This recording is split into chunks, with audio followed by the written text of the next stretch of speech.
What's going on, everyone? So the Los Angeles Lakers took a tough L after going on a 5-game win streak to the Indiana Pacers. Now, if you followed my videos, live streams, things like that, this is a game that I had as a loss in the loss column. Right? The 3 games that I thought that they would lose in their final 13 were the Milwaukee Bucks game, which I was clearly wrong about. Very thankful and glad that I was, but the Indiana Pacers game, and then one of that back-to-back against the Cleveland Cavaliers and Minnesota Timberwolves. Right? Only lose one, can't afford to lose both of those. Lakers got the huge win against the Milwaukee Bucks, beat the Indiana Pacers the previous 2 times in the in-season tournament, and then previously at home. This just felt like a game like, hey, quick turnaround, right? It's hard to beat any team. Can the Lakers beat them too? Yes, but realistically, Indiana, they have a lot to fight for, a lot to play for. They're a good team. Right? They're like middle of the bad. They're not great, but they're not bad, right? They're a good team that has a potential of beating the Los Angeles Lakers. They could shoot very well, shoot the lights out, high-powered, high-octane type of offense. The Lakers, they're a team that they can't really get stops, and when they can't provide the offensive side of things, then this is the result. And you can't stop the Indiana Pacers. They go on runs. You can't put the ball in the hoop. It is what it is. Now, this wasn't a great game by any stretch of the imagination for anybody not named Anthony Davis. And Rui Hachimura, I'll give Rui some credit too, because he was solid for what he is, right? For his role, right? Like, he's not the second option or anything like that. LeBron, he had his struggles, 5 turnovers, only 16 points. D'Angelo Russell, this was by far, in my opinion, his worst game this season as a Laker. He was just bad on both sides of the court. Couldn't find a shot to save his life. Now, I know many people, their initial reaction is, oh, D'Lo, he's sold, he's trash, he's this, he's that other, and just completely ignore the last, 4 months of the NBA season in which he's been spectacular and has shot the lights out. People have bad games. People have rough games. He's been great every game except for this game. So the bad game. Don't get me wrong. This is a very bad game. But to me, what does D'Lo do going forward, right? Does this bother him? Does he harp on this? Or does he kind of bounce back and deliver against the Brooklyn Nets? We'll find out. We'll see. Austin Reeves, he had his struggles again. I keep talking about his lack of consistency. He's been very consistent about not being consistent. But outside of that, he's had his struggles as well, right? Can't find the bottom of the hoop as well. This was one of those games, in my opinion, you wash your hands with. You say, that hurt, that sucked, not ideal, not what we wanted, but hey, you move on. I know fan perspective, the original or the immediate reaction is, oh, here we go, sky is falling, Chicken Little, right? But take a breath, right? Let things develop, let things unfold. Lakers were going to lose games. They're still probably going to lose another game or 2. It happens. I understand that given the circumstances and the position that the Lakers are in, it's frustrating because it's like we're the 9th seed. Phoenix lost earlier, so it's like, man, if you would have done your job and you would have won, right, that would have given us a full game on Phoenix now. And we'll see what happens. At least at the time of recording this video, the Dallas-Sacramento game isn't finished, but regardless, it's like we would have got a full game on whoever won that game. Can't really go wrong either way with that game. So I get it's like, man, we're trying to claw out. Timing is wrong. If we were the 3 seed, who cares, right? We're the 3 seed. Games like this happen. Bad shooting nights, bad offensive nights, just poor performance nights. I get it. But Lakers are still 8 games over 500. They're still probably going to win 90% of the games going forward, which is important, which is big, which is huge. To me, it's not so much this game, it's how do you respond? What do you look like in the next game? Do you allow this to carry over and bleed into the next game? If you do, now it's starting to get a problem, right? You lose to Brooklyn, or you drop to Brooklyn and Toronto, or let's say you beat Brooklyn, but then you lose to Toronto, and you start trading wins and losses again. Now we're in a position where it's like, okay, this might be a little bit of a panic mode. But if it was just what I think it will be, which was, hey, it's just a bad game.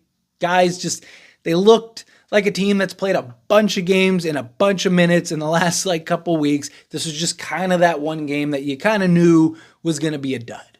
Right? This was a game that I had checked off on the lose column. No biggie, right?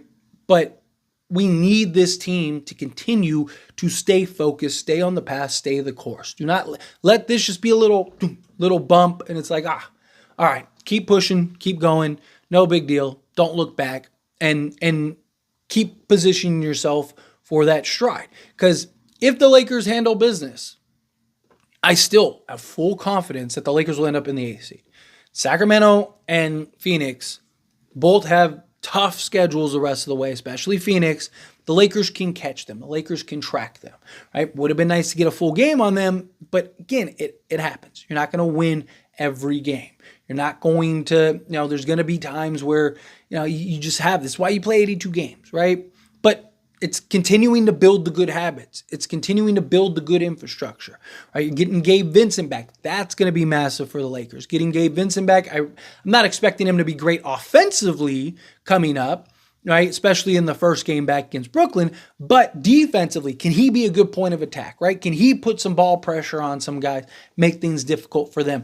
Can we start seeing the signs with that, right? Can we start, seeing what could potentially be with him? Maybe he does hit a couple shots, even if he does shoot poorly, right? Let's say he gets, 6 shots and he goes 2 of 6. It's like, okay, well, start hitting your stride, right? Get in a rhythm, get your flow, get the things you need. There's a lot to be excited about in Laker Nation, right? The fact that the Lakers the problem is, again, it's like Lakers have won 8 games over 500 and they're still the 9th seed. It's frustrating because you're just like, man, any other season, we'd be a top 3 team. Any other season, if we were in a different conference, right? If we were in the Eastern Conference, we'd be a top 3 team. But unfortunately, because of the way that the West is and the way that the West just keeps beating up on the East, unfortunately, we're not. We're the 9th seed. But I still have faith that we can dig out of this hole. I still believe that the Lakers will handle business enough to get it done. Right? The Lakers know how urgent this is. The Lakers know how important this is. The Lakers know how significant it is, right? They can't let this get into their noggin. They can't let this get into their mental. They have to just take it for what it is, which was just a bad game. Bounce back is key, right? The Lakers, not that long ago, were just trading wins and losses. Can't do that. We have to continue. If you go 10 out of 11 games, whether you go 10 straight and lose the 11th, or you win 5, lose 1, win 5, still 10 and 11. No matter what, I don't care how the Lakers get there. I care about how many games do the Lakers win and can they get there? If they get there, then that's great, right? They cannot, however, this is key, they cannot fumble a game that they should have otherwise win, right? And by that, I mean, again, they're going to lose games, right? You can only afford to lose 2 or 3 games. You just got a huge win in a game that should have been a loss. You stole a win, right? Against the Milwaukee Bucks. You cannot go, oh, okay, well, since we lost to Milwaukee, we can lose to Brooklyn or we can lose to whomever. Right? I thought the Lakers would go 4-2 on the 6-game road trip. That was what I thought. But they ended up pulling that win against the Milwaukee Bucks. They cannot afford for that to go, okay, well, we got that game, so let's lose this one, right? You need to take advantage and capitalize on that surprise win. You had the surprise win? Great. The way you capitalize it is you keep winning the games that you should have won otherwise. Again, I think that this was a game that they should have lost, and they did. Okay? Now, the next 3 games, I have them on the list of winning. Better win those. You got to win those. But I trust them. I believe in them. But what do you think? As always, this is a discussion. I pass a question on you. Let me know your thoughts and opinions down in the comments below. What do you think? Do you think that, yes, Lakers, bad game, just, one on the list, check it off, wash your hands, be done, call it a day. Sucks, but it is what it is. Do you think, no, hey, this is not good, right? Lakers can't afford this. Again, I don't want people to overreact, is my whole point, right? Let's just take a breath, goose for a bar, and just let things unfold, let things play out. It'll be fine. Lakers will be fine. I expect D'Lo to bounce back. Expect the Lakers to bounce back.